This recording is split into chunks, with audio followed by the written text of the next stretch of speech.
Sem mais delongas, vamos ler o nosso texto base que se encontra em Hebreus, capítulo 10, do versículo 19 ao versículo 25.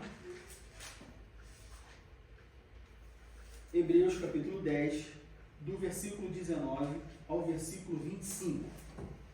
Queria pedir os irmãos ficassem de pé para a leitura oficial da nossa lição. Hebreus, capítulo 10, do versículo 19 ao versículo 25, que diz assim: Tendo, pois, irmãos, ousadia para entrar no santuário, pelo sangue de Jesus, pelo novo e vivo caminho que ele nos consagrou, pelo véu, isto é, pela sua carne, e tendo um grande sacerdote sobre a casa de Deus, cheguemo-nos com o verdadeiro coração, em inteira certeza de fé, tendo o coração purificado da má consciência e o corpo lavado com água limpa. Retenhamos firmes a confissão da nossa esperança, porque fiel é o que prometeu. E consideramos-nos uns aos outros para nos estimularmos ao amor e às boas obras, não deixando a nossa congregação, como é costume de alguns, antes admoestando-nos uns aos outros, e tanto mais quanto vedes que se vai aproximando aquele dia. Pode se sentar. Como eu disse, hoje nós vamos estudar sobre esse movimento dos desigrejados, dos sem igreja. Um movimento que tem crescido, não é novo, já tem alguns bons anos, eu diria que talvez uns 20 anos, talvez, algumas décadas já, que esse movimento vem tomando forma, e hoje em dia, assim, por diversas razões, a gente vai falar sobre algumas delas, por diversas razões esse movimento tem crescido, principalmente depois da Covid. Depois da pandemia, da Covid, aquela coisa de ficar em casa e tal, algumas pessoas começaram a partir por esse lado de que eu não preciso frequentar a igreja. Funciona durante a Covid, então vai funcionar com o resto da minha vida. A gente vai ver mais sobre isso a fundo. Mas a ideia da lição é apresentar, como eu disse, apresentar as ideias desse movimento dos igrejados e combater essas ideias com a Bíblia. O que a Bíblia diz sobre isso? Uma das razões, um dos motivos que as pessoas partem para esse movimento é a ideia de que na igreja primitiva não existia um templo, na igreja primitiva não existia uma igreja, não existia um templo físico onde as pessoas se reuniam. Se reuniam em casa, cada um era crente no seu lar, em casa, não tinha uma igreja, não tinha uma organização eclesiástica, não tinha igreja como organização, como uma entidade, com regras e liderança, enfim. Não tinha, então, e se funcionou há 2000 anos atrás, vai funcionar agora também, então vamos voltar a esse conceito. Essa é uma das ideias. Então, como eu disse, nós vamos entender qual é a razão disso tudo, qual é a ideia, como que esse pessoal pensa, o que esse movimento pensa e ensina, e vamos ver na Bíblia o que a igreja fala, o que a Bíblia fala sobre a igreja, e vamos ver não só na Bíblia o que a Bíblia fala sobre a igreja, mas também fala, a igreja com minúsculo, né, a organização, mas também qual é a importância disso. Porque tem uma importância, tudo que Deus faz com um propósito. E quando Jesus funda a igreja, ele fundou com um propósito, existe um propósito. É claro, Deus é poderoso, a palavra de Deus é poderosa, a palavra de Deus não precisa de igreja para atingir A ou B. Jesus não precisa, Deus não precisa da igreja para cumprir a sua obra, para fazer a sua obra, mas ela tem um papel fundamental na obra do nosso Deus. Ok? Bom, primeiro sobre essa visão do movimento dos desigrejados. Bom, a gente pode dizer que esses desigrejados, como a gente coloca, esse movimento dos sem igreja, é uma forma de... Eles são contra toda a organização e institucionalização da igreja com I minúsculo. Tempo. Ou seja, são pessoas que elas desacreditam ou elas são contra a ideia de que existe uma igreja, um templo, um projeto arquitetônico, tá? Um local físico, onde as pessoas vão lá se reunir, vão lá congregar e vão lá adorar a Deus. Elas são contra também a institucionalização da igreja, no que tange a respeito de ordem, de organização eclesiástica, de cargos, de funções. O que eu quero dizer com isso? A ideia de que você tem uma igreja E essa igreja, ela tem um diácono, ela tem um pastor, ela tem um presbítero, ela tem um auxiliar de trabalho, ela tem uma secretaria, ela tem departamentos. Você tem uma hierarquia, vamos dizer assim, dentro da igreja. Essas pessoas são contra isso, elas acreditam que na igreja não tem que ter hierarquia. E aí a gente vai falar um pouco sobre isso. Tem um lado positivo, tem um ponto a favor, na questão da hierarquia principalmente, mas também tem um contraponto, a gente vai ver sobre isso. Mas a princípio, os desigrejados, eles são contra o projeto arquitetônico, o local em si, ou seja, eu não preciso de uma igreja para me declarar cristão, para me declarar crente, eu sou crente fora da igreja, eu sou a igreja, como eles pensam, e são contra a institucionalização, a hierarquia, a liderança, a forma como é organizado e como é administrado, principalmente, a igreja. E aí, a alegação deles é que na igreja primitiva não existia essa organização. Tanto o templo físico, quanto a organização eclesiástica com hierarquia, com ordem, com disciplina, com liderança. O argumento deles é que isso não acontecia na igreja primitiva. Na igreja primitiva eram pessoas que se reuniam nas suas casas, cada um trazia uma palavra, cada um trazia um sermão, se tivesse sermão se tinha, se era só oração, era só oração, não existia uma liturgia, por exemplo, algumas pessoas são contra a liturgia dentro da igreja, então era uma coisa mais solta, guiada pelo Espírito, vamos dizer assim, sem muitas regras, sem muito rodeio, sem muita ordem no sentido de ter uma ordem para as coisas, de ter uma organização certa para as coisas, era uma coisa mais fluida, era uma coisa mais livre. E que se funcionou na igreja primitiva, ou se começou assim, logo após a ascensão de Jesus, então que deve ser continuado assim. E que essa forma, como nós entendemos hoje de igreja, é uma forma mais opressora, uma coisa mais que deve ser descartada. Essa é a forma como eles pensam. Então, para um desigrejado, a gente não precisa se encontrar na igreja. Você pode fazer um culto no McDonald's, você pode fazer um culto na praça, você pode fazer um culto em casa, você pode fazer um culto no shopping.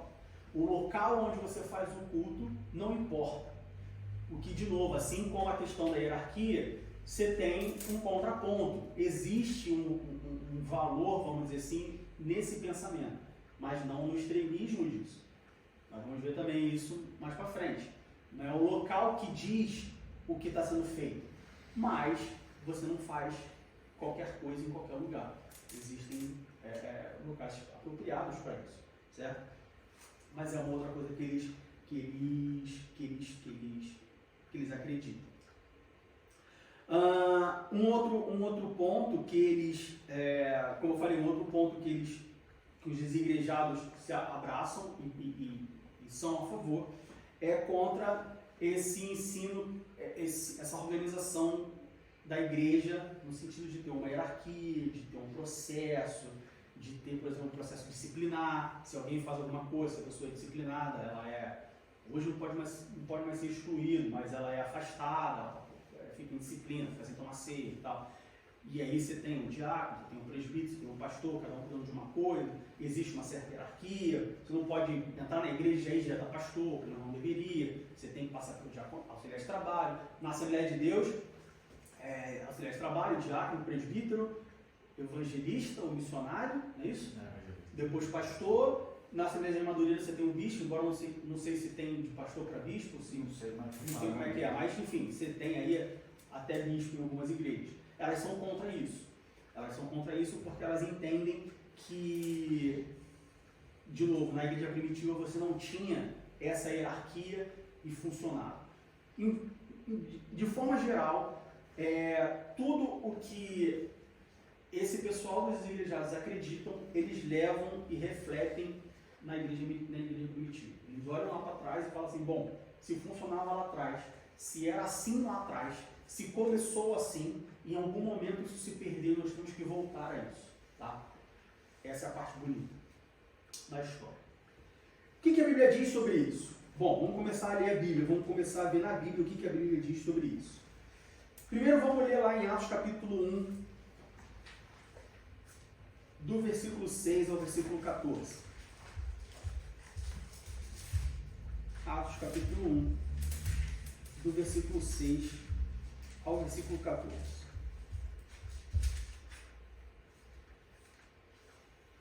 Depois nós vamos ler em Romanos capítulo 16, do versículo 3 ao versículo 5. Atos capítulo 1, do verso 6 ao 14, diz assim: Aqueles, pois, que se haviam reunido, perguntaram-lhe, dizendo: Senhor, restaurarás tu neste tempo o reino de Israel? E disse: Não vos pertence saber os tempos ou as estações que o Pai estabeleceu pelo seu próprio poder. Mas recebereis a virtude do Espírito Santo que há de vir sobre vós, e ser-me-eis testemunhas tanto em Jerusalém, como em toda a Judéia e Samaria, e até aos confins da terra.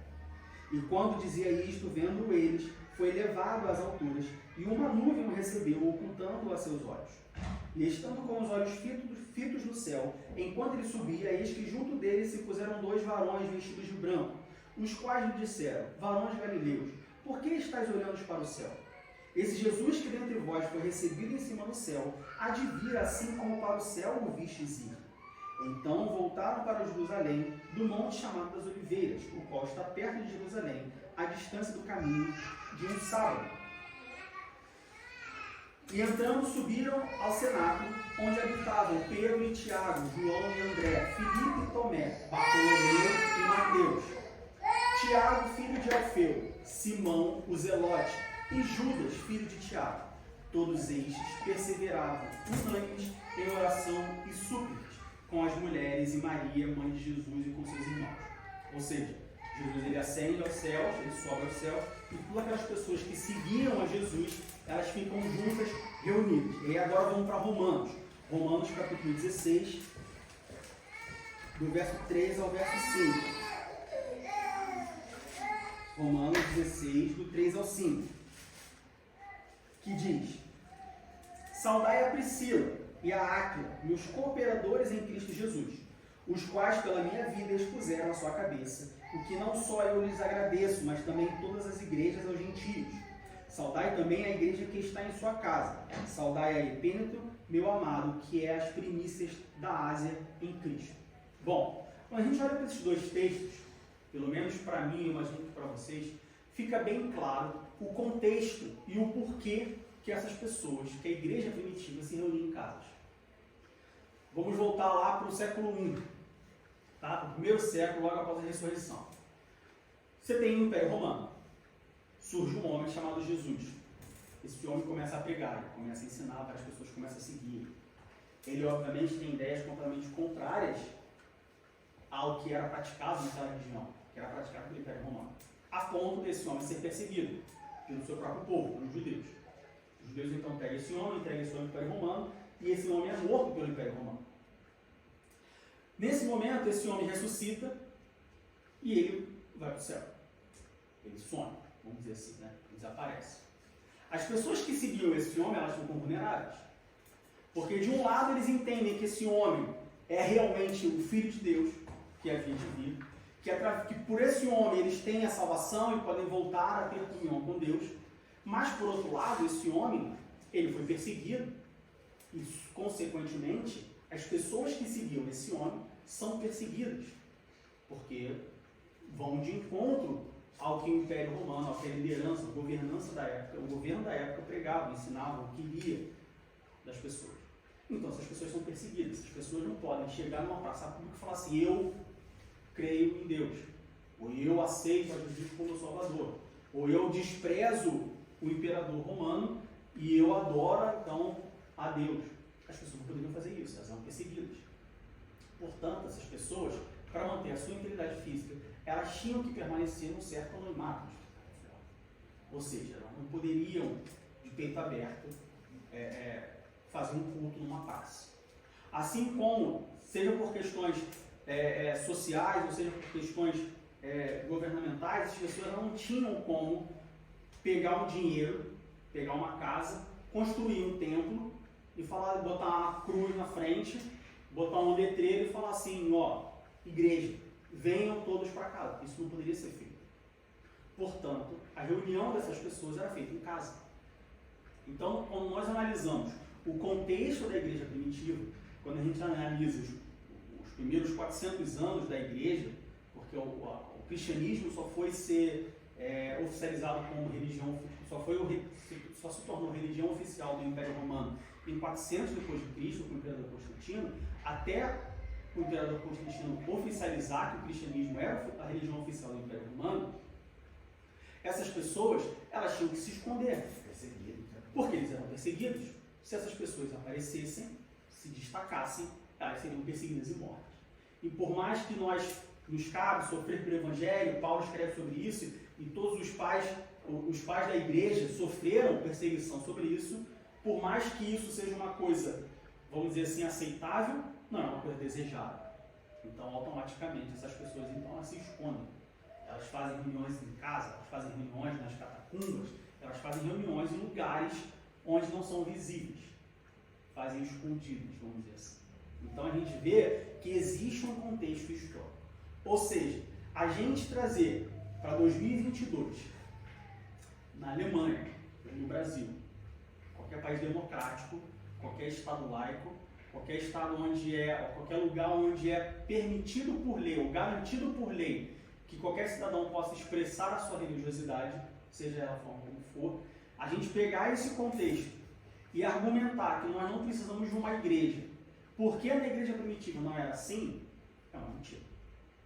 É uma falsa verdade. Porque o contexto é completamente diferente. O contexto social, o contexto político é completamente diferente. Se você falar para mim que você não precisa de uma igreja na China, na Coreia do Norte, na Nigéria, ok, eu diria que não é que você não precisa de uma igreja, mas é que lá eles perseguem a igreja. Precisar de igreja, a gente precisa. Embora a gente não, e nesses países você não consiga ter uma igreja. Mas eu diria que tem um argumento, tem ali uma certa lógica. Você está na Coreia do Norte, você não pode ter igreja, então você se reunir numa casa é uma coisa aceitável. Por quê? Porque o contexto, não que o contexto te permite, mas o contexto que você vive, ele te força, de uma certa forma, a fazer isso. Só um detalhe nesse aí que eu me lembrei. Lá na Nigéria, do ministério que a gente veio lá do Brasil, a gente tem missionários lá na Nigéria. A gente sabe que na Nigéria, a igreja, os caras tacam fogo com todo mundo dentro da igreja. Sim. Aí o que eles estavam fazendo? Esse missionário, ele falou que não podia carregar a Bíblia inteira na mão, porque se os guerreiros vissem, era fuzilado na hora. Aí o que eles faziam? Eles arrancavam as folhas da Bíblia e eles não se reuniam, mas revezavam as folhas da Bíblia. Aí tipo assim, eu encontrava contigo, aí tu me dava a folha que está contigo, eu te dava a minha, e assim eles cultuavam. E isso é uma coisa muito interessante, porque você pensa assim, você pode falar assim, tá, eu entendi, então quer dizer que se eu estiver num país onde é perseguido, eu posso me reunir em casa, eu posso ser crente em casa, sim. Mas se você for para esses países, você vai ver que embora eles congreguem em casa, o que eles mais querem é congregar numa igreja. Sente a falta do calor humano. Ah, mas é isso porque o ser humano, o homem, ele só sente falta daquilo que ele não tem. Ele só quer aquilo que ele não tem. Tudo bem, vou dizer que tá, faz sentido, mas mais do que isso, eles sabem a necessidade, a importância que eles veem na Bíblia de congregar numa igreja. Então, isso é mais um motivo de que essa ideia de que, porque antigamente era assim, então, porque a igreja primitiva era assim, então agora vai ter que ser assim. Você vê que nos países que tem que ser assim, eles não querem que estejam assim. Você pegar um crente da Coreia do Norte, você pegar um crente da Nigéria, você pegar um crente da Eritreia, você pegar um crente da China, você pegar um crente de qualquer outro país que persegue os cristãos, e você vai levar ele para um país onde o cristianismo, onde a religiosidade, onde é liberado, onde é permitido, você pode ter certeza que a primeira coisa que ele vai fazer é procurar uma igreja. A primeira coisa que ele quer é procurar uma igreja, se ele for um cristão de verdade, se ele for um cristão convertido. Tá? De novo, eu já falei isso na lição passada, na retrasada. A gente tem que comparar maçã com maçã, banana com banana. Uma pessoa se declarar crente não significa que ela é cristã. Ou uma pessoa se declarar cristã não significa que ela é convertida. O que você mais tem são pessoas cristãs porque creem Cristo, crê em Deus, crê em Jesus, crê em alguma coisa, mas convertida essa pessoa não é. Essa pessoa a gente não está falando dela. Mas se você pegar um cristão convertido, que tem uma vida santa, que tem uma vida no altar, que está firme com Deus, e você levar essa pessoa de um país que é perseguido para um país que é livre, a primeira coisa que essa pessoa vai falar, meu irmão, vamos num culto, onde tem um culto? Vamos na igreja, eu quero ir hoje, eu quero ir amanhã, eu quero ir depois, porque ele sente falta. Porque a igreja, e aí eu estou falando agora, a igreja com I maiúsculo, ela é isso, reunião de pessoas. Então, se a gente olhar para o Atos dos Apóstolos, a gente vê o contexto da igreja primitiva, a gente entende o porquê que a igreja não se reunia num templo, o porquê que a igreja se reunia em casas, porquê que a igreja se reunia em catacumbas, porquê que eles se reuniam em pequenos grupos de pessoas, se reunia coisa pontual, pequenos grupos, a gente entende o porquê, por conta do contexto em que eles viviam. E aí, de mesmo modo, assim como a gente encontra na Bíblia o contexto e a explicação do porquê eles se reuniam assim, da mesma forma, ou de forma contrária, a gente não encontra na Bíblia uma orientação expressa do apóstolo Paulo ou de qualquer outra pessoa do Novo Testamento, Jesus, Deus, enfim, a gente não encontra na Bíblia um motivo para não ser assim, ou um motivo para não nos reunirmos numa igreja. Você não encontra isso na Bíblia. Em nenhum momento você encontra na Bíblia falando assim, não se reúna em templos, não se reúna junto com a congregação. A gente não encontra isso. Ou seja, a gente não encontra uma ordem expressa de Deus falando, olha só, não faça isso porque isso está errado. Ou seja, não existe base bíblica nenhuma, nem afirmando, nem orientando ou negando de que nós não devemos nos reunir em um tempo, tá? Ou nos reunir juntos. Fala. O que os igrejados falam? Também que os organizados, né? Então acho que a opinião deles eles não tem um líder, claro, que vai juntar a opinião de todos, mas o que normalmente eles alegam, porque o templo já existia muito antes da igreja primitiva, antes de Atos já existia a sinagoga, já existia o tabernáculo, tudo bem, não necessariamente da mesma forma que é hoje, mas já existia. O que eles alegam? Tipo, porque a obrigação deles é que quando começa a igreja de fato, né, eles não tinham de fato uma organização, não tinha até e tal, beleza. Mas antes já tinha, antes mesmo da igreja primitiva já existia. Mas na igreja, né? Não, mas não é sinagoga um lugar que você se reunia, de certa forma? Sim, mas eles entendem, mas é uma outra religião, né? O entendimento é de uma outra religião. No judaísmo é assim, tudo bem, isso é assim. Mas a igreja de Jesus para frente não começou assim. Então não pode ser, tem que voltar a isso. Até porque os fariseus perseguiam, né? Então, os próprios judeus perseguiam a igreja. Entendeu? Então a gente não encontra na Bíblia, em nenhum momento, você pode ler a Bíblia de Gênesis e Apocalipse, você não vai encontrar uma ordenança contrária à reunião de pessoas em um templo. Isso não existe. Você encontra de novo a igreja, o povo se reunindo em grupos menores, nas casas, em lugares escondidos, por causa do contexto que aquelas pessoas viviam. E aí, claro, quando a gente pega o Novo Testamento, ele é todo escrito em um tempo curto um curto espaço de tempo. Você não tem o Novo Testamento sendo escrito em 600 depois de Cristo, em 500 depois de Cristo, depois que o Império Romano oficializa o cristianismo como religião oficial. Então, lógico, você não vai encontrar na Bíblia ninguém se reunindo num templo, porque o espaço de tempo em que o Novo Testamento foi escrito, ele foi escrito numa época, num contexto de perseguição. Então, por isso que você... não diz que não, mas também não diz que sim. Claro, não vai dizer que sim, porque o contexto que foi escrito, na época que foi escrito, não podia ser assim. Então, você não vai encontrar Paulo falando, olha, constrói uma igreja e vai frequentar com seus irmãos, vai se reunir na igreja com seus irmãos. Você não vai encontrar isso. Fala. Até que quando eu vim pra cá, né, e eu conversei com o Franz e disse, Franz, a gente precisa achar uma igreja pra gente participar, porque a gente orando em casa, lendo em casa, falando da Bíblia em casa, a igreja ela fortalece. Sim. Eu falei para eles porque se a gente fortalece os irmãos da igreja, todo mundo orando junto, isso fortalece a gente, né? Tem que procurar, né? Sim. É necessário. É necessário. E sobre a questão, o ensino anticlerical, ou seja, o ensino dos igrejados contra essa aversão dos igrejados contra a liderança, contra respeitar líderes, ter uma organização formal, uma coisa organizada, uma liderança e tudo mais. De novo, a alegação deles é que quando você olha para a igreja primitiva, você não tem essa organização. E aí, quando você não tem essa organização na igreja primitiva, e a igreja se espalhou e cresceu da forma que cresceu, por que eu preciso dessa organização agora? Bom, 2 pontos nisso daí. Primeiro, no que tange a organização administrativa da igreja. Não tem como você ter uma organização administrativa da igreja se não existia o que administrar. Ok? Você não tinha um tempo para cuidar. Um tempo, uma igreja, é muito mais do que um culto aos domingos. É muito mais do que uma escola dominical. Muitas outras coisas acontecem administrativamente numa igreja que muitos membros não fazem ideia do que acontece. Porque uma igreja é uma empresa, é uma instituição. O governo, ela é registrada no governo. A nossa igreja, ela é registrada no governo. Ela paga imposto de renda. Ela não paga imposto de renda, mas ela tem que declarar imposto de renda. Ela tem os seus compromissos, ela tem a sua organização, enfim. Tem um contador, ou seja, precisa de uma administração. Quanto maior a igreja, mais administração precisa. Então, você não vai encontrar isso no Novo Testamento, porque se não tinha uma igreja, não tinha como ter uma administração. Sobre a questão hierárquica, é uma inverdade.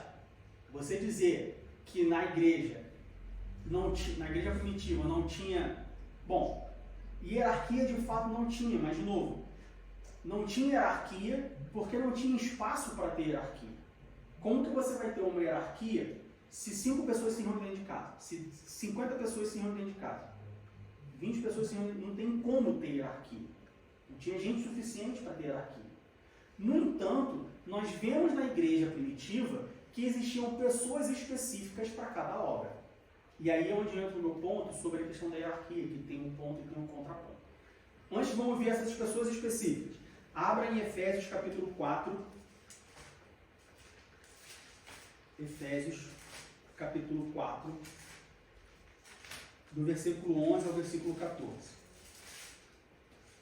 Efésios 4, do 11 ao 14, diz assim: E ele mesmo deu uns para apóstolos e outros para profetas, e outros para evangelistas, e outros para pastores e doutores, querendo o aperfeiçoamento dos santos, para a obra do ministério, para a edificação do corpo de Cristo, até que todos cheguemos à unidade da fé e ao conhecimento do Filho de Deus, a varão perfeito, à medida da estatura completa de Cristo, para que não sejamos mais meninos inconstantes, levados em roda por todo o vento de doutrina, pelo engano dos homens, que com astúcia enganam fraudulosamente. Então a gente vê que Paulo, ele fala explicitamente, no versículo 11, ele fala sobre apóstolos, sobre profetas, sobre evangelistas, sobre pastores, sobre doutores, ou seja, sobre presbíteros, para ensinar, para orientar a igreja.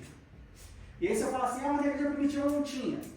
A igreja primitiva não tinha, mas por isso sofria. Porque no versículo 14 fala para que não sejamos mais meninos inconstantes. Ou seja, existiam meninos inconstantes, existiam crentes, meninos na fé, porque não tinha essa orientação. Então agora toma essa orientação, não tinha essas pessoas. Então agora toma essas pessoas para que não sejamos mais meninos inconstantes. E aí, Diego, eu entendi que numa igreja você precisa de um evangelista, de um profeta, de um pastor, de um doutor, de um bispo, de um apóstolo, de um presbítero. Entendi isso, concordo, ok. Fechamos nesse ponto. Mas a gente não precisa de hierarquia.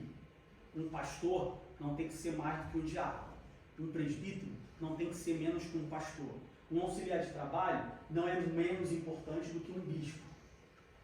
Ok, concordo com você, em parte. Sabe por quê? Em Hebreus, no capítulo 13, no versículo 17, diz assim, Hebreus capítulo 13, versículo 17: Obedecei a vossos pastores e sujeitai-vos a eles, porque velam por vossa alma com aqueles que hão de dar conta delas, para que o façam com alegria e não gemendo, porque isso não vos seria útil.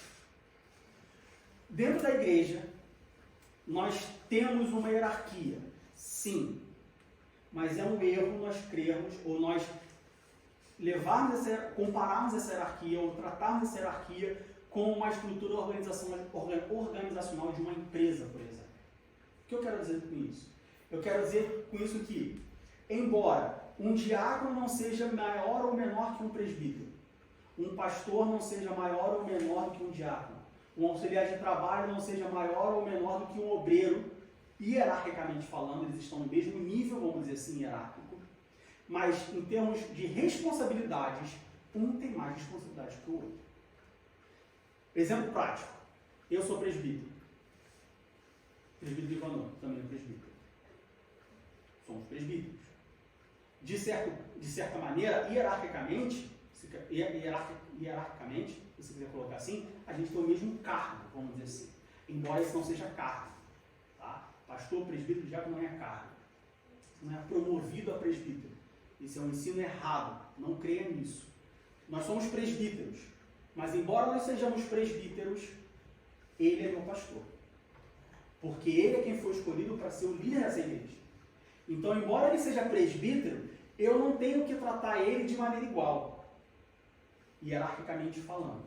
Ou seja, se ele chegar para mim e falar assim, Diego, olha, você pregou domingo e você ensinou domingo e está errado, eu tenho que abaixar minha cabeça e reconhecer se de fato estiver errado. Ele, com certeza, se chamar minha atenção e vai dar o porquê que eu estou errado, eu tenho que aceitar. Eu não posso chegar e falar, não, tu não pode chamar minha atenção porque está presbítero, eu também sou. Não, porque dentro da igreja, embora nós dois sejamos presbíteros, ele é o pastor da igreja. Ele é o líder da igreja. Da mesma forma que eu não posso chegar para o diácono Vinícius e falar assim, diácono Vinícius, eu estou saindo, pega meu carro e traz para cá, por favor. Por que eu vou fazer isso? Porque eu sou presbítero e ele é diácono? Não, ele tem a mesma importância para Deus do que eu tenho. A diferença é que ele, como diácono, a função dele, a responsabilidade dele, o ministério dele é servir a igreja. Portanto, hoje é Santa Ceia. No momento da Santa Ceia, tradicionalmente, vamos dizer assim, como é de costume, como foi acordado ou ordenado por alguém, não interessa quem, os diáconos servem a ceia. É bíblico, né? É bíblico. Porque ele fala para constituir os diáconos para que sirvam o povo enquanto eles pregam a palavra. Então, o diácono ele tem que servir. Isso não significa que se ele não vier, então se o diácono não tiver diácono na igreja, ninguém vai servir ceia? Não vai botar mal? Não.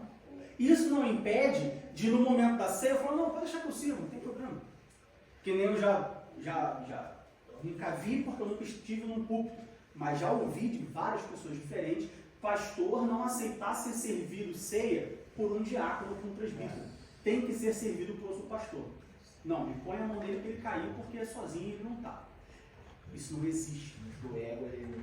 Ou seja, um não é maior do que o outro. O que acontece são responsabilidades e atribuições diferentes.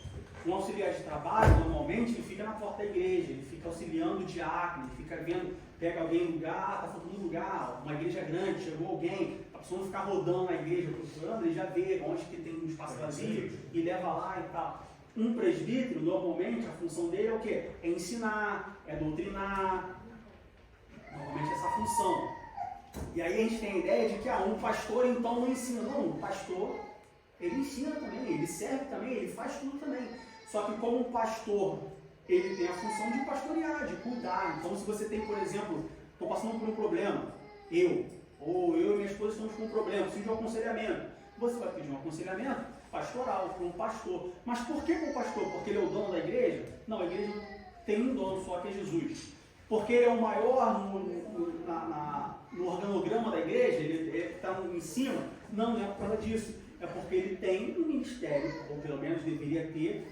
Vamos trabalhar com a hipótese de qualquer pessoa que foi consagrada ao pastorado. Ela foi consagrada porque Deus revelou o ministério, porque ele está consagrando, né? Vamos tirar de fora questões fora disso, mas considerando que a pessoa é um pastor, porque foi consagrado e tem um ministério do pastorado, vou tirar minha dúvida com o pastor e não com o diácono, porque o pastor ele foi consagrado, ele tem o ministério de pastorear, de aconselhar, de cuidar. O que é um pastor? Quando a gente olha para o Antigo Testamento, e a gente vê Davi, por exemplo.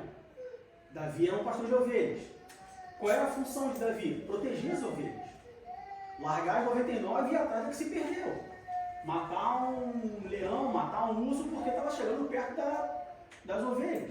Cuidar das ovelhas. Por isso, quando você se aconselha com o pastor. Mas não quer dizer que, mas o meu pastor está viajando, ou minha igreja não tem... Nossa igreja não tem um pastor, tem 2 presbíteros. Então não vou me aconselhar com ninguém. Não. Se aconselha com o presbítero. Embora ele não tenha o título de pastor, mas ele está agindo com a função de pastor. Nossa igreja tem um pastor. Presbítero Ivanildo. Ah, mas ele não é pastor. Mas a questão não é o título. O que importa não é a carteirinha. Você imprime uma carteirinha de pastor. Não tem problema. Isso não quer dizer nada. O que quer dizer é o ministério para o qual ele foi chamado. E se você prestar atenção nos frutos que ele dá fruto de pastor. Essa é a melhor forma de você identificar. Qual o fruto que essa árvore dá? Dá fruto de pastor? Então ele é um pastor. Tem pastor que não dá fruto de pastor. E até um detalhe, assim, já que você está usando a gente aqui como exemplo.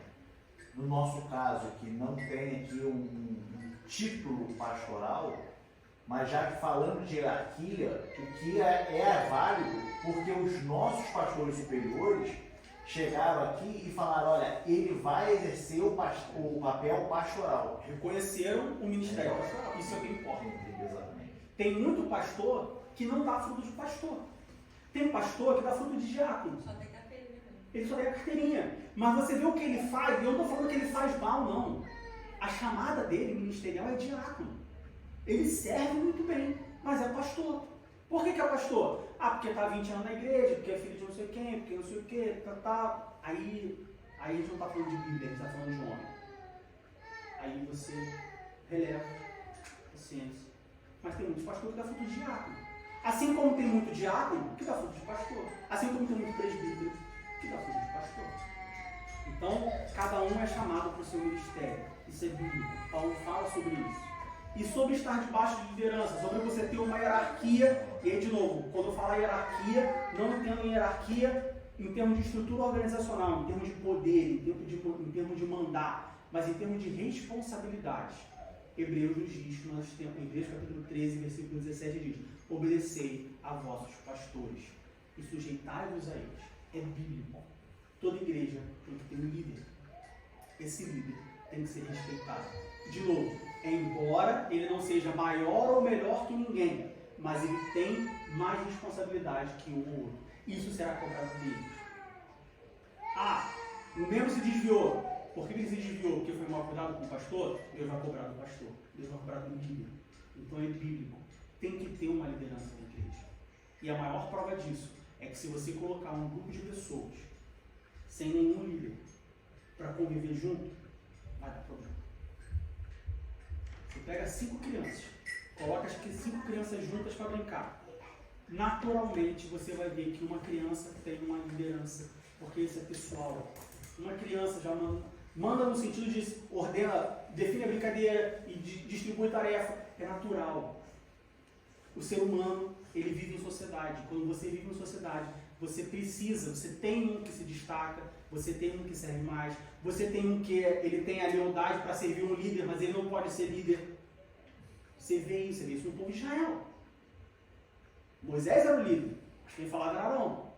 Mas quando Moisés saiu, você pode pensar assim, bom, quando Moisés vai morrer, então quem vai assumir o povo vai ser Arão. Não, não foi Arão. Foi Josué. Mas por que não foi Arão? Se era Arão quem falava, era Arão que fazia, Arão era sacerdote, o líder, o sucessor natural de Moisés, pensando friamente, deveria ser Arão. Mas não foi Arão, foi Josué. Por quê? Porque Arão não tinha chamada para ser líder. Não tinha chamada para ser líder. Arão tinha chamada para ser sacerdote, não para ser líder. Josué tinha chamada para ser líder. Então cada um tem o seu ministério. Existe hierarquia na igreja?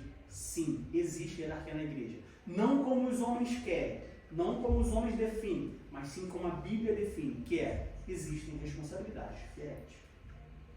Ah, eu quero muito ser pastor. Por que você quer ser pastor? Porque você quer usar terra? Porque você quer ter a carteirinha? Desiste. Peça a Deus para te revelar qual é a sua chamada ministerial.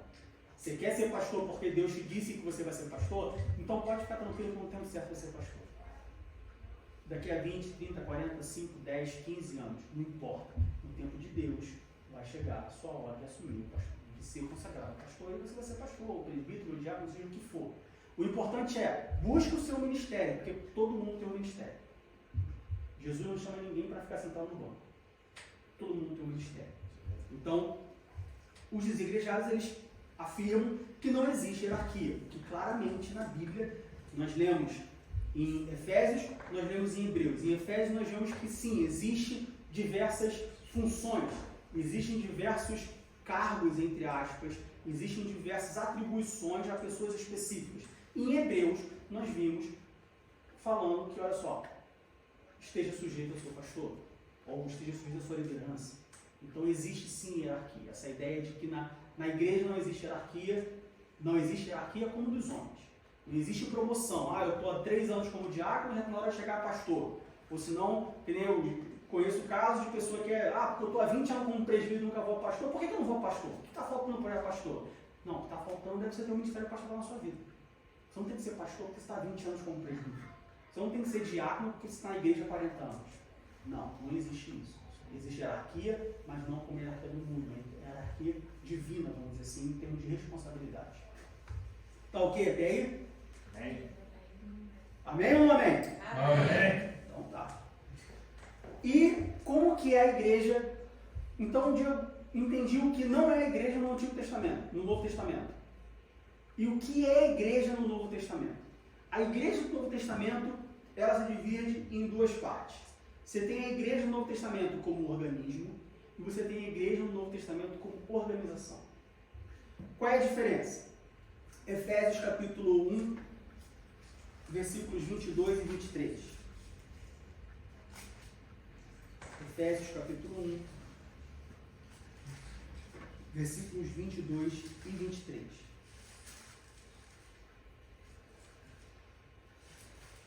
E sujeitou todas as coisas a seus pés, e sobre todas as coisas o constituiu como cabeça da igreja, que é o seu corpo, a plenitude daquele que cumpre tudo em todos. Também podemos ler 1 Coríntios capítulo 12, versículo 27. 1 Coríntios capítulo 12, versículo 27.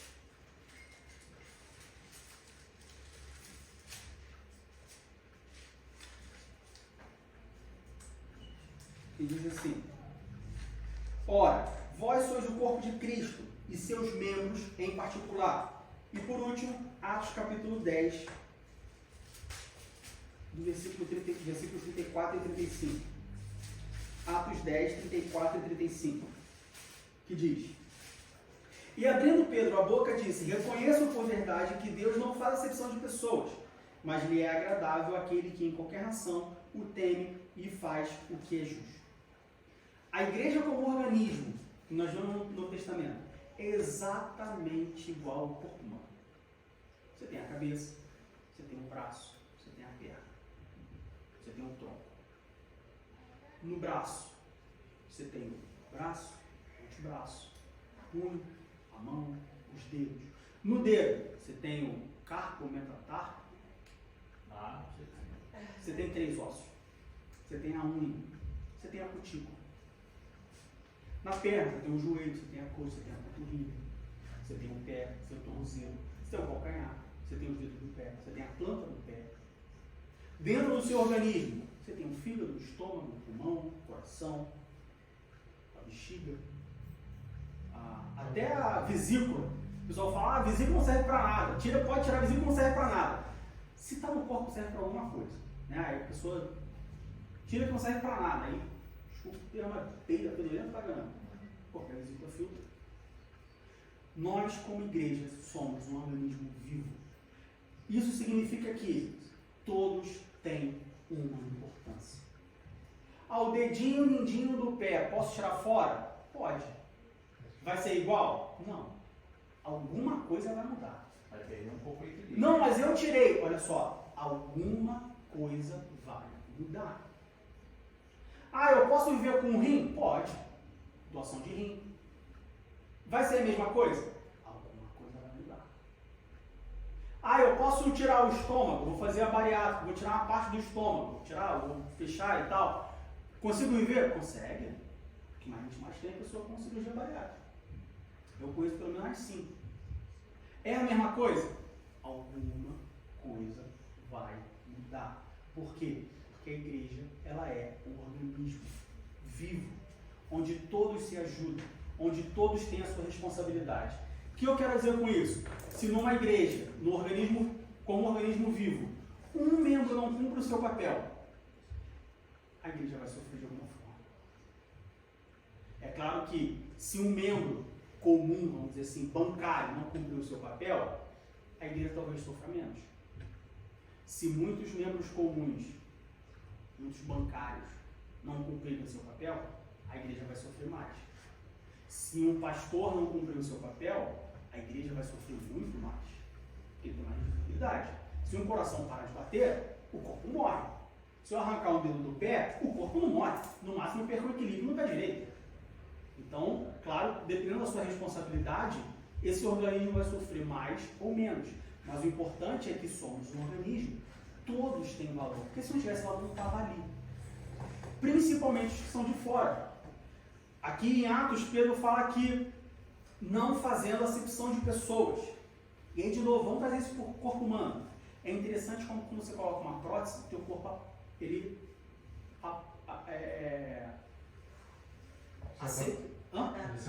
ele se adapta àquela prótese. Quando você coloca um órgão, faz um transplante de órgão, por exemplo, o teu corpo, ele se adapta àquele órgão e interage com ele como se fosse dele. Ah, Diego, mas tem as rejeições de órgão. Sim, tem. Por quê? Porque não se adequaram ao padrão. No organismo vivo da igreja, não existe acepção de pessoas, desde que elas se adequam ao padrão. Você não pode também querer entrar na igreja, ser do jeito que você acha que tem que ser, porque eu sou assim mesmo, e eu vou mudar, e tem que ser assim, e tem que me aceitar. Não, tem que te aceitar, mas você tem um padrão. Ah, eu não gosto de falar com ninguém, mas eu vou para a igreja. Não, peraí, mas como você vai congregar se você não gosta de falar com ninguém? Se você é uma pessoa antissocial? Como você vai fazer isso? Você tem que... Existe um padrão. No transplante, eles não mudam o corpo todo para aceitar um órgão. Eles mudam o órgão para trabalhar com o corpo. A igreja é um organismo vivo, funciona da mesma forma. A comparação de cabeça, de membro e de corpo de Cristo, não é, a igreja não é chamada de corpo de Cristo à toa. É chamada de corpo de Cristo exatamente porque ela é um corpo, ela é um organismo. Se não tiver um pastor aqui pregando, o que vai ter? Ou cantando, ou fazendo uma coisa, o que vai ter uma pessoa ali passando a leitura? Se não tiver uma pessoa passando ali a leitura, aí quem traz a Bíblia não consegue ler. Ah, mas todo crente tem que trazer a Bíblia. Tá, mas às vezes não trouxe, às vezes não tem Bíblia. Já teve pessoas aqui na igreja que falaram, não tenho Bíblia, não tenho onde comprar Bíblia. Mal tem livraria evangélica, livraria em Berlim. Quando tem, não é evangélica. Quando é evangélica, a Bíblia em português é uma coisa muito específica. Já teve pessoas aqui na igreja que falaram, não tenho Bíblia. Não consigo comprar. Me diz onde compra que eu pago. Mas não tem. Então você precisa. Assim como você precisa da pessoa para tirar o tapete, você precisa tudo aí. Para ensinar, é um organismo. Todos precisam de todos. Ah, mas eu fico aqui no meu canto, ninguém fala nada, ninguém não sei o quê. Você já falou? Você já se mostrou? Você já se apresentou? Aí a gente entra na comparação com um batalhão, um exército. Você já se alistou? Você já chegou e falou assim, olha só, tô aqui, hein? Lembra de mim. Ó, tô aqui, hein? Eu quero. As pessoas são diferentes. Eu sou uma pessoa que eu jamais vou chegar pra você e falar assim, Felipe, tá precisando de alguma coisa aí, cara? Tu quer alguma ajuda e tal? Pô, tu me liga, hein? Aí quarta-feira, e aí, tá tudo bem? Eu não vou fazer isso. Mas se ele chegar pra mim e falar assim, pô, cara, preciso de uma ajuda, eu falo, pô, contigo, vamos lá. Porque a minha natureza é assim. Eu não me fecho para ajudar, mas eu sou difícil de oferecer ajuda. Mas uma vez que você me peça ajuda, eu vou te ajudar. Já o prefeito Ivan não. E aí, quer ajuda? Ele vê acontecendo alguma coisa. Tá furando um pneu, a gente já está conversando isso.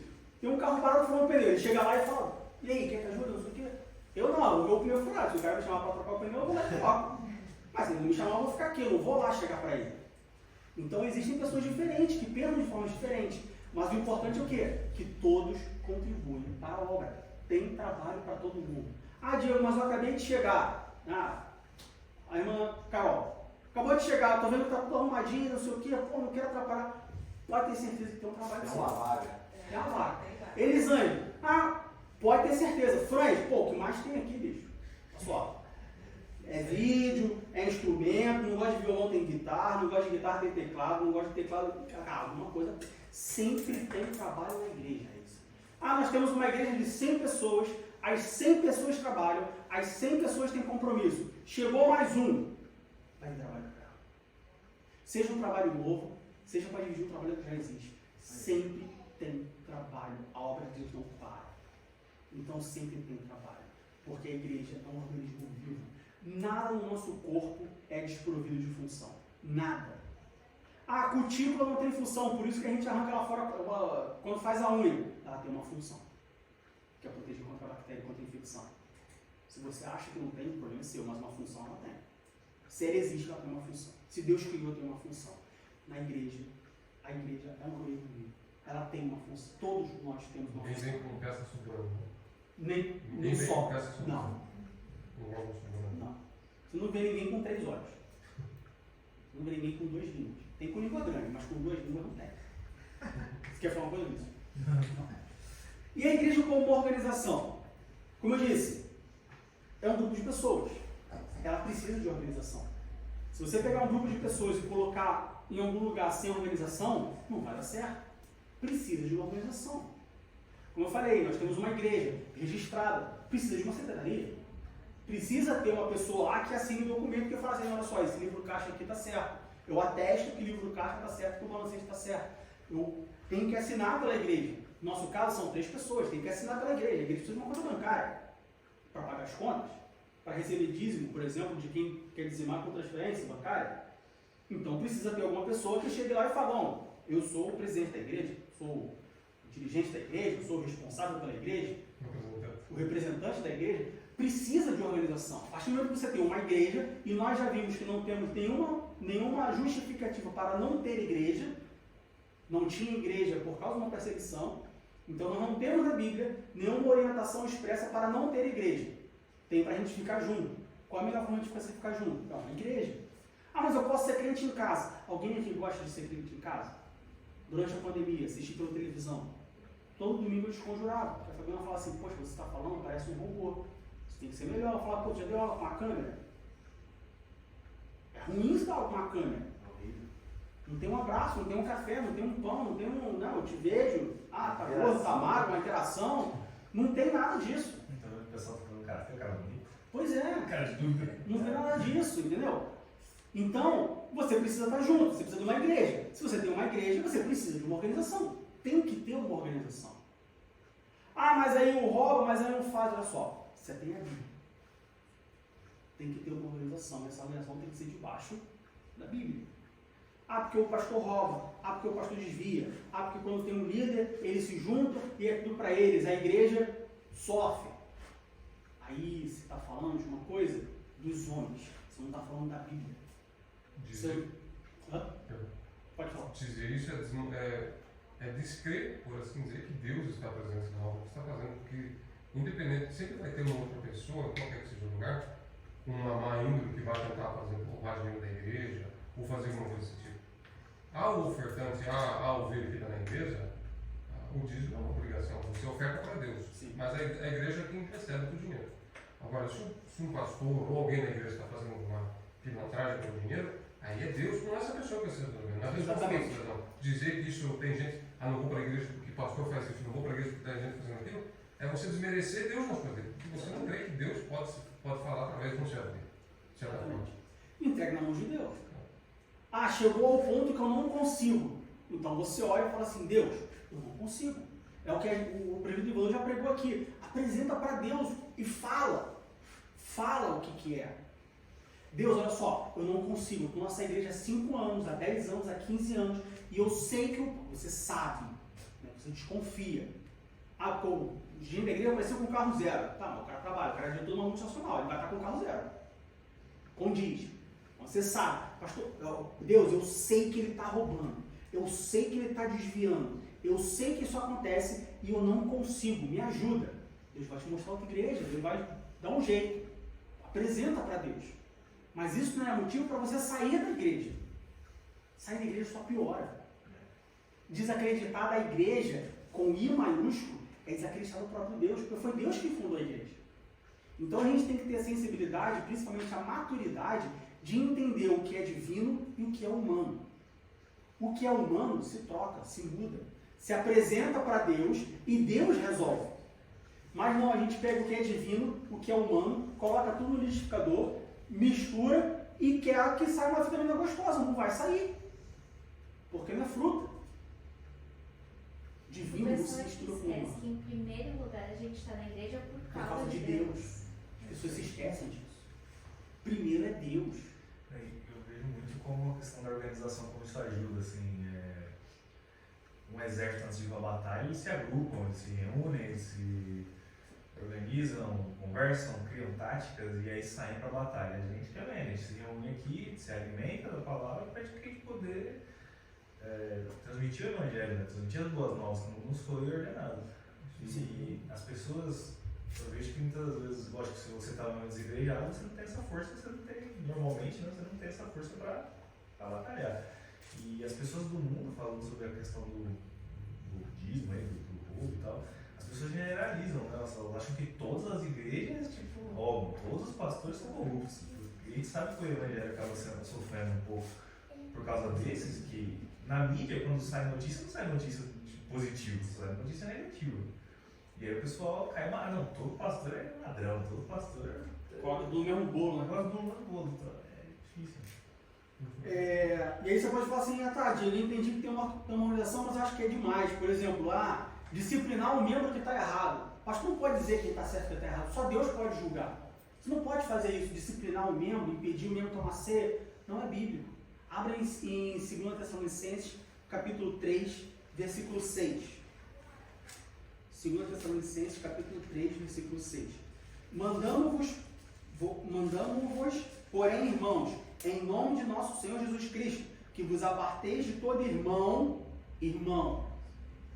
Aqui, Paulo está falando, dentro da igreja, não é se apartar do mundo, sai de perto de quem é incrédulo, não. Vos aparteis de todo irmão que andar desordenadamente, e não segundo a tradição que de nós recebeu. Disciplina. Paulo ensina sobre disciplina.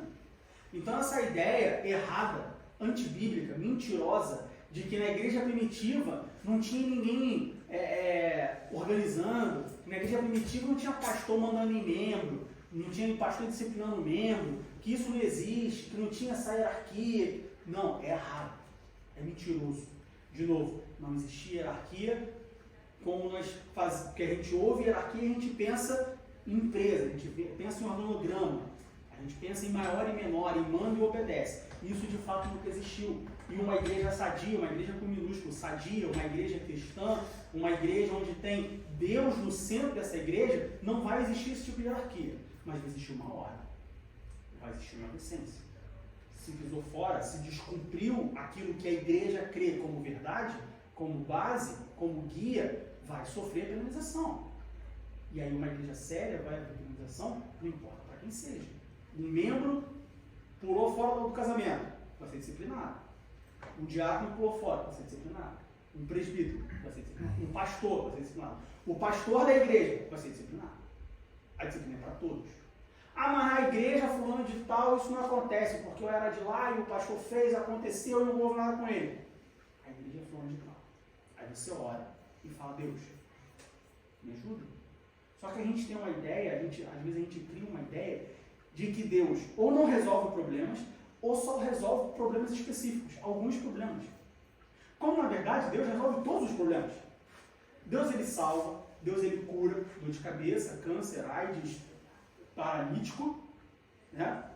Paraplégico, mas Deus também resolve problemas de liderança na igreja. Se você tem uma igreja onde o líder da igreja, ou o ministério da igreja, o corpo de obreiro da igreja, está agindo totalmente contra a Bíblia, e você prova isso, não é que você acha, não é que você vê, não é que te contaram, você prova isso, está provado, oficial, você sabe, se você orar, Deus vai mudar, porque a igreja de quem? É Deus. Quem é o maior interessado de fazer a igreja funcionar bem? É Ele. Quem é o maior interessado de que a igreja não escandalize o mundo? É Ele. Só que qual o problema? As pessoas querem resolver os problemas por conta própria. Elas não chamam Deus para resolver o problema. Quem resolve o problema é Deus. Então ora. Deus, porque na minha igreja, vocês começaram a pregar um monte de coisa, isso é um monte de coisa que eu não concordo, está errado, a Bíblia diz expressamente. Tá, primeira coisa, você acha ou está provado? Não, está provado. Vocês falaram aí que dízimo é obrigatório, que dízimo é um mandamento, e que aqui na Bíblia está escrito que dízimo é para quem quiser. Está errado. Ora, a igreja de Deus. Reclama com o nome. E pode ter certeza que ele vai fazer a boa obra. Agora, ele pode fazer a obra em você ou pode fazer a obra em quem está ensinando. Aí a gente tem que estar aberto a entender e aceitar os propósitos de Deus. Às vezes, Deus vai falar para você, não, olha só, realmente isso está errado, sai e vai para essa igreja. Às vezes, Deus vai falar para você, não, realmente isso está errado, mas você fica aí. Porque eu tenho uma obra para você, porque, enfim, que tem algum propósito. Nem sempre a solução de Deus é a solução que a gente quer. Mas sempre vai ser uma solução. Ok? Então, tem organização? Sim. E aí, vou entrar na questão que a Letícia perguntou das células. Ela pediu para falar sobre as células. Tá, Diego, eu entendi que não existe essa história de crente em casa, que essa galera, tipo, não tem base bíblica nenhuma para ser crente em casa, a gente tem que estar crente na igreja e tal. Mas e as células? As reuniões de células, os pequenos grupos, grupo em casa e tal, é certo, é errado, é bíblico, antibíblico, o que é? Bom, depende. Como tudo na vida, depende. Ou como quase tudo na vida, depende. Depende do propósito, depende do motivo, depende do resultado, depende se isso vai ser uma brecha para o bem ou para o mal. Alguns exemplos. Você tem exemplos de pessoas que nunca iriam a uma igreja de boa vontade, mas iria, por exemplo, na casa do Franz.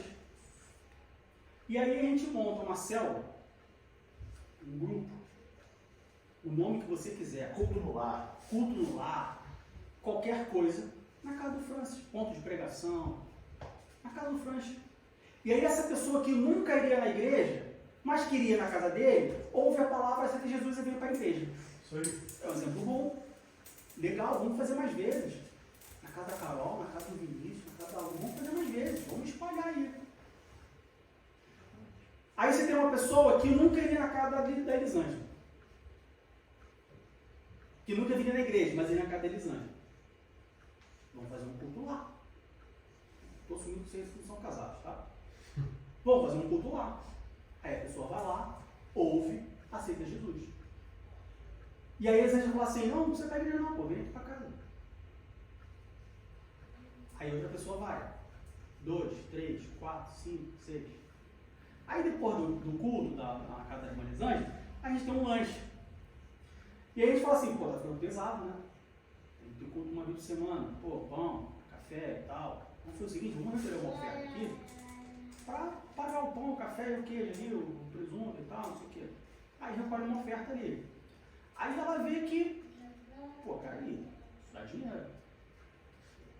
E aí, de repente, ela agora transforma o culto na casa dela, que tinha uma proposta evangelística de uma pessoa que nunca iria na igreja, teoricamente. Por que teoricamente? Porque Deus ele faz da forma como ele quer. Ah, a pessoa nunca iria na igreja. Tá, mas se Deus falar com ela, ela vai. Se o Espírito Santo tocar, ela vai. Deus é onipotente para isso. Mas aí, vamos tirar isso de questão. Aí a Elisângela vai e fala assim, não, peraí então. Eu vou abrir uma igreja aqui em casa. O Diego está entrando. Já não concordo muito com o que o Diego fala, ele fala besteira lá e tal. Vou abrir uma igreja aqui. Vai na internet, imprime uma carteirinha de pastora. E agora ela é pastora da igreja dela. A célula, o grupo, o culto, seja o nome que você dê, foi usado por mal. E esse exemplo que eu dei é o que mais tem. Isso quando eles não se juntam para fofocar e cavalar o pastor. Ah, vamos fazer um culto lá, um culto na casa do diácono Vinícius. Vamos fazer um culto lá. Ele mora lá em Rudo, tem muita gente membro de lá, e aí, pô, vir para a igreja durante a semana é ruim. Então a gente faz um grupo de estudo na casa do diácono Vinícius. O grupo de estudo marcado às 7.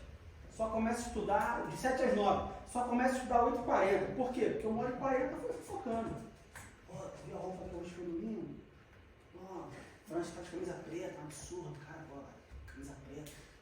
Olha que mau exemplo que ele dá. Nossa, é uma Carol de calça jeans. Absurdo. Foi dado do mal. Então, tá errado? Sim e não. Qual é o propósito? O propósito é impedir que as pessoas vão para a igreja, porque isso acontecia. Isso já aconteceu, inclusive, aqui na igreja. Vamos ter o culto na casa de fulano de tal. Oração na casa de fulano de tal. Beleza, vai lá, ora, maravilha, amém. Vamos para a igreja domingo? Ah, não, já fui na casa da irmã essa semana, do irmão essa semana. Não dá para ir na casa do irmão na quinta e ir para a igreja no domingo. Não, então cancela a reunião na casa do irmão. Porque a reunião oficial da igreja é na igreja. Não é na casa do irmão ou da irmã. Então, está errado? Não. Está certo? Depende, talvez. Qual é a ideia? Qual é o propósito? Tudo tem um propósito. Então, assim, se você perguntar, posso fazer um culto na minha casa? Qual é o propósito? Ah, o propósito é atingir aquelas pessoas que nunca pisariam numa igreja. Amém. Vamos fazer 4 semanas na tua casa, vamos fazer 2 meses, vamos fazer durante um tempo, e nesse tempo que a gente especificou para atingir essas pessoas que nunca iriam na igreja, você convida aquelas pessoas. Passou esse tempo, cumpriu o objetivo, acabou o culto. Que nem a gente já conversou mais de uma vez sobre a irmã Gabriela de Wittenberg. Pô, vamos fazer um culto na casa dela? Por quê? Porque ela conhece vários alemães, a família do marido dela é toda alemã, pessoas que nunca pegariam um trem de 2 horas para vir para Berlim no culto. E que lá não tem igreja. Então a gente pode fazer um culto lá. Mas isso não significa que vai ser sempre lá agora. Um propósito específico, uma missão específica. Por que essa questão de célula, de pequeno grupo e tudo mais se tornou um problema, vamos dizer assim, ou se tornou muito popular a demonização, vamos dizer assim, ou a repulsa de algumas igrejas, normalmente igrejas grandes, em relação a esse assunto? Porque 99,9% dos casos é feito por mal. Seja para fofoca, é grupinho, é um grupinho da igreja que agora se reúne numa casa que tem aquele grupinho fechado que faz acepção de pessoas. É fofoca, é grupinho, dali sai uma igreja, dali alguém se rebela, já não gosta muito do pastor, as pessoas, não vamos fazer aqui mesmo, ou senão vai para o grupinho, mas não vai para a igreja. Faz uma panelinha. 99,9% das vezes é pro mal. Ah, é grupo de estudo, é para ensinar a doutrina errada. É alguém que acha que tem a chamada para ensinar e aí monta um grupo de estudo e ensina tudo errado. Aí chega pro pastor, o pastor tem que corrigir o ensinamento todo errado que deu. É sempre pro mal, na maioria das vezes. Primeiro o Frank, depois. Eu não digo que você deve de forma a ofender certas pessoas, assim, atenção a essa. Mas você vê muito claramente isso, eu pelo menos me parece, que muitas pessoas, elas, como é que eu vou dizer, elas têm medo da morte, elas cogitam a ideia, poxa, eu acho que pode existir essa tal eternidade, esse tal paraíso, de repente se eu morrer eu vou para lá. Não quero ficar mal com Deus, o que eu vou fazer? Então eu vou só uma vez na semana na igreja e está beleza. Mas isso no final das contas é preguiça da pessoa, porque ela está em cima do muro, ela não sabe se crê ou se não crê. Então essa incredulidade dela, e também reverbera muito com o pecado do mundo, porque no final das contas as pessoas querem mais do que cara. Não, eu vou sair no final de semana com meus amigos, beber, me checar, me usar droga, fazer um raio que tiver de coisas. Na igreja no domingo eu vou lá, ok, estou limpo de volta, mas está sempre nesse meio tempo. Não quer se entregar a Deus, mas tem medo de morrer de repente e ir para o inferno. E a investigação. Exatamente. Tá sempre nessa e você tocou uma palavra fundamental, preguiça. Muitas das pessoas que querem ser crente em casa é por preguiça, falta de compromisso. Sendo bem sincero, o culto online estava muito bom para mim. A escola dominical às 10 às 11. Me levantava às 9h30 da manhã, tomava um banho, lavava a cara, sentava no computador, não tem ninguém interagindo, não tem pergunta. De 10 às 11, pato, bota ali, tu lê, acabou 11 horas, fecha o computador e acabou no domingo. Hoje eu tenho que acordar 8 horas da manhã, tomar banho, tomar café, estresse com as crianças, arruma, pega o metrô, pega o ônibus, vem pra cá, chega aqui, dá aula, aí acaba a aula, aí pô, fica aqui conversando, ai caramba, lanchinho, não sei o que, eu chego em casa às 4 horas da tarde. Eu saí de casa às 9, cheguei em casa às 4.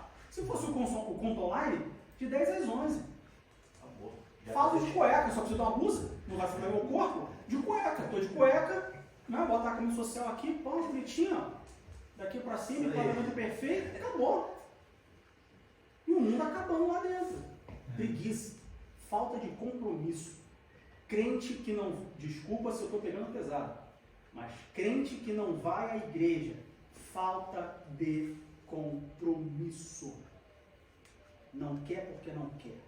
Falta de compromisso. Crente tem que ter compromisso. Deus não tem compromisso com quem não tem. Aí reclama. Deus não me ajuda, tu tem compromisso com ele? Se você tiver com ele, ele tem contigo. Mas se você não tiver com ele tem com você. Tá, quer falar? Passou um pouco já do contexto, mas eu vou voltar um pouquinho. O lance que você falou de, assim, as células, os cultos nos lares, né, ser um problema, e eu enxergo isso de uma certa forma, se tornar um problema, a culpa é da liderança. A culpa é do pastor da igreja. Porque o que acontece? Lá de onde a gente vem, a gente tinha culto nos lares. Não era uma coisa frequente, mas tinha um irmão, uma irmã que pediu culto no lar. Só que quem ia fazer o culto no lar? O pastor da igreja. Ele ia fazer o culto no lar. Entendeu? E às vezes ele passava a semana inteira, mais o domingo, final de semana, na igreja. Quando não era na igreja, na casa dos irmãos, fazendo culto no lar. E assim ele cortava qualquer possibilidade de ter uma rebelião, de ter um ensino errado, de tudo, porque ele estava envolvido. Aí acaba delegando, né? Perde o controle. Aí o que acontece? Para delegar, e esse ponto que eu queria entrar, às vezes a demanda é muito grande e você precisa delegar alguém. Aí eu jogo de novo a culpa na liderança de tipo, quem que você está delegando? Porque eu não posso, por exemplo, a irmã Ush pediu um culto na casa dela, eu não posso delegá-la, falar, não, então a irmã pode fazer o culto lá.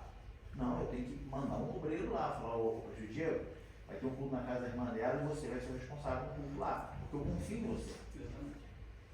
Entendeu? Ou porque foi chamado para isso, tá? Um mistério. E aí a gente corta qualquer possibilidade de ter uma heresia sendo pregada, de ter uma deslealdade sendo nascida no meio daquilo ali, porque fica claro que a igreja está em apoio, a igreja está em união. Você precisa de um culto na sua casa? Então a gente vai lá fazer o culto na sua casa. Mas ela vai entender que aquele culto na casa dela é combustível para que ela venha para a igreja. E não para que ela se acompanhe. Tem o irmão Eduardo, eu achei muito interessante uma vez que ele falou, o Eduardo lá de... Sim. Esqueci o nome. Lá do sul. Ele falou que na cidade que ele mora não tem igreja. E tinha muito brasileiro querendo igreja, uma cidade pequena. E ele começou a fazer um culto na casa dele. Até o ponto que as pessoas começaram a chegar para ele com problemas. As pessoas viam ele dele como pastores. E chegava com ele como pastor com problema. E eu achei muito interessante a humildade dele de falar assim, não, peraí só, eu não sou pastor não, pessoal. Eu estou aqui para a gente ficar junto, porque a gente não tem nada, mas eu não sou o pastor, isso aqui não é uma igreja. Eu não sou o pastor de uma igreja. Eu achei muito interessante, eu admiro muito essa posição dele, essa humildade dele, porque ele poderia facilmente transformar o seu reino numa igreja. Eu hoje ser pastor. Eu hoje ser pastor. Então, 99,9% das vezes não dá certo.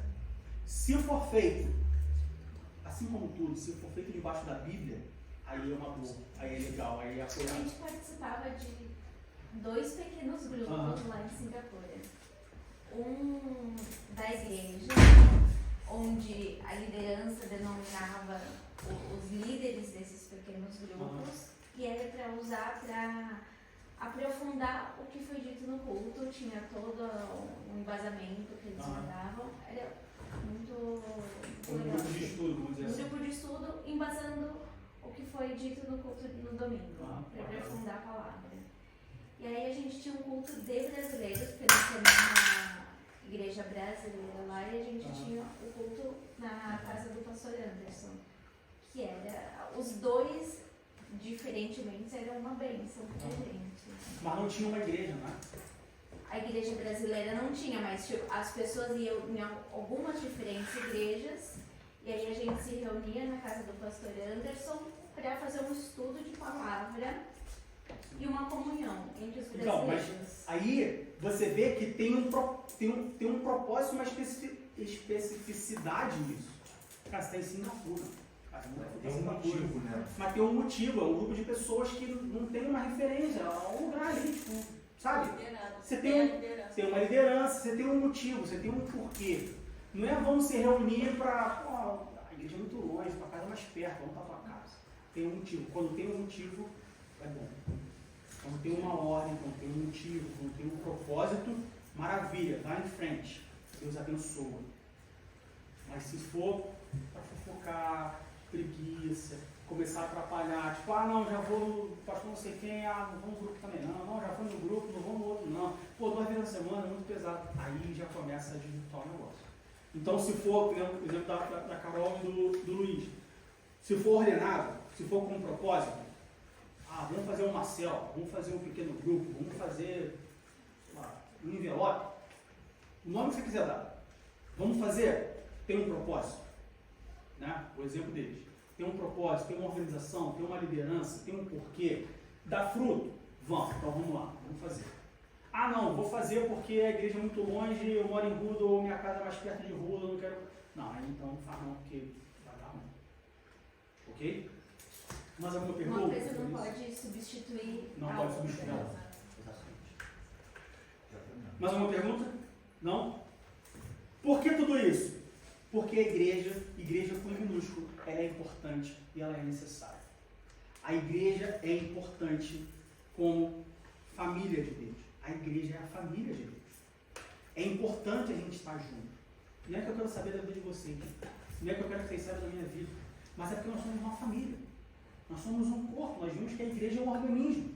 Então é importante a igreja estar reunida. É importante eu ir à igreja. É importante eu frequentar uma igreja. É importante eu ter relacionamento com os amigos da igreja.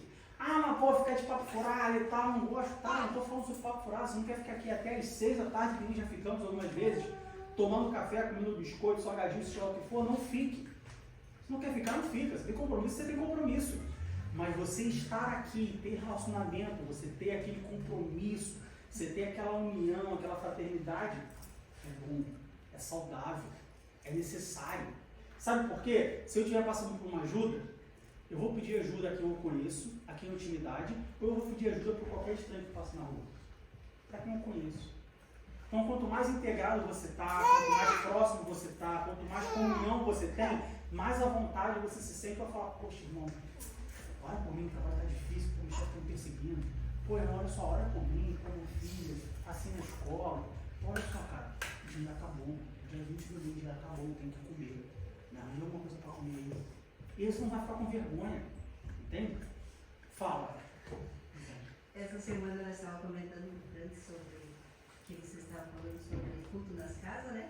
Então, na minha casa tinha culto na quarta, na casa de mais um senhor lá, eram em 3 casas que o presbítero Leonel fazia. Então, enchia a casa. Enchia. E depois fazia um café, né? Nas casas. E quando tinha uma pessoa nova, eles perguntavam se elas queriam que fizesse culto na casa delas e tal, né? Pra ajudar a pessoa, né? Daí eles sempre topavam, né? Daí acho que eu estava conversando com o Franz, que estavam construindo uma ponte lá, onde a gente tinha que passar. E eu lembro que meu pai, ele colocava nas costas e ia pelos pilares passando para poder chegar até lá na casa para fazer o culto, né? Então ele colocava um por um, porque a gente era muitos irmãos, né? Ele colocava um por um e passava pelos pilares lá para ir lá para fazer o culto, né? Congregava na casa A gente do era outro para poder fazer isso. e era uma benção. Mas quando a igreja se entende, e isso é bíblico. Efésios capítulo 2, versículo 19 diz assim: assim que já não sois estrangeiros nem forasteiros, mas concidadãos dos santos e da família de Deus. Nós somos uma família. Não é força de expressão, pessoal. É uma família. Quando a gente fala assim, poxa, vem preparado, participa do culto, e aí as pessoas vêm aqui pra frente e ficam com medo, ficam com vergonha, treme. Não é só, nós somos uma família. Você veio aqui, você leu a Bíblia e leu errado, porque eu estou com vergonha, não tem que ter vergonha. Nós somos uma família. Nós estamos juntos. A gente se ajuda, a gente se conhece. Não passa dificuldade sozinho. Família não passa. Eu não passo dificuldade sem a família não saber, porque a gente é uma família. Se eu tiver ruim de dinheiro, meu filho pedir um ursinho de pelúcia, pedir um brinquedo, eu falo, filho, só, não dá para te dar o brinquedo porque o papai está sem dinheiro, porque a gente é uma família. Mas aí eu vou falar para o meu filho, estou sem dinheiro, meu filho. Não, olha só, nós somos uma família, pessoal. A gente está aqui junto por causa disso, porque a gente se ajuda, junto, em família. Igreja é isso, é família. É reunião de família sendo somente uma família. A igreja serve para isso. A igreja serve para fortalecer. Você congrega a igreja que você pensa, não, domingo eu vou para a igreja, não, porque domingo eu tenho que pregar, não, porque domingo eu tenho que ler a palavra, não porque eu vou fazer a leitura, não porque eu vou cantar um hino, não porque domingo eu vou lá dar um testemunho. É isso que move a vida do cristão. O cristão tem que ser motivado por isso. Você pode ver, a maioria das pessoas, quando para de congregar, quando para de frequentar a igreja, ela esfria. Ela esfria. Ela esfria. Por quê? Um carvão não faz fogueira, pessoal. Uma lenha não faz fogueira. O que faz fogueira são as lenhas juntas. A gente falou sobre isso na semana passada, sobre o Espírito Santo. Ah, o Espírito Santo pode colocar fogo num graveto? Pode, aconteceu lá. Pode pegar fogo num graveto? Pode, sarça ardente lá. Uma folha, um graveto. Uma sarça. Pegou fogo sozinho, estava lá. Mas quando está todo mundo junto, é muito mais fácil. Pega fogo. É isso. Igreja é isso. Então não deixe de congregar numa igreja. Ah, tá falando isso porque quer meu dinheiro. Tô nem aí pro seu dinheiro.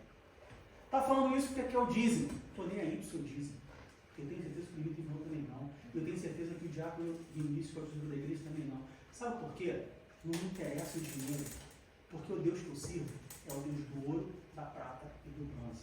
Eu tenho fé para crer que, se a partir de amanhã, a partir desse mês, todos os membros da igreja pararem de dizimar, ou todos os membros da igreja saíram, foram transferidos do seu trabalho, vão agora trabalhar em Marte, não tem mais ninguém na igreja, não tem dinheiro para pagar o aluguel da igreja.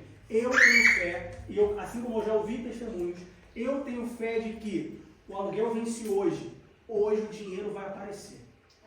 Então, quando eu falo para vocês, quando a gente fala para vocês, aí eu estou falando especificamente de mim, Presbítero Ivanô, Diácono Vinícius, quando a gente fala, congreguem na igreja, você pode ter certeza. Não estou preocupado com isso. O dinheiro está em último lugar na preocupação. Também. A minha preocupação é se você está sob a obediência de Deus. E aí, é claro, o dízimo envolve obediência. Mas se é muito, se é pouco, se dá o dinheiro, Deus ele faz, né? A última preocupação de uma igreja sadia, de uma liderança sadia em ver uma igreja cheia, é o dinheiro. A primeira preocupação é congregação, comunhão, família, almas, juntas, uma ajudando a outra, uma motivando a outra, uma incentivando a outra. Porque sempre tem um que esfria. Hoje é você, amanhã sou eu. Depois de amanhã somos nós dois. E tem que ter alguém que fala, não, vamos lá, continua, tá difícil, mas vai. E é um testemunho que você ouve, uma palavra que você dá, uma oração que você faz, e tudo isso coopera para Deus, aqueles que não. Aleluia. A outra importância da igreja, como testemunho da salvação, como uma obra de Deus. A igreja tem que fazer a obra. A obra é grande. A obra é muito grande. A obra é grande demais. Dá para uma pessoa só fazer? Dá. Mas se tiver mais gente é muito melhor. Você pode ter certeza. Nós temos aqui geralmente 20 pessoas. A obra está andando? Está andando. O culto está bom? Maravilhoso. Se tiver 40, fica melhor. A gente tem aqui 2 instrumentos de sopro, uma bateria, um instrumento de corda. O hino vai ficar legal? Pô, maravilha. Muito melhor que o playback. Mas se tivesse mais uns 15 músicos, mais 15 instrumentos diferentes, ficava muito melhor. Mas se fosse uma orquestra completa, um coral, um solista, ficava muito mais bonito. A igreja precisa fazer a obra. Quanto mais gente, melhor. Ah, mas se colocar muita gente vai acabar azedando. Não vai. Não vai, porque se estiver na direção de Deus vai acontecer. Porque Deus é o arquiteto, Deus é o planejador, Deus é o líder, Deus é quem está na frente. E quando Ele está na frente, tudo que vai atrás dele dá certo.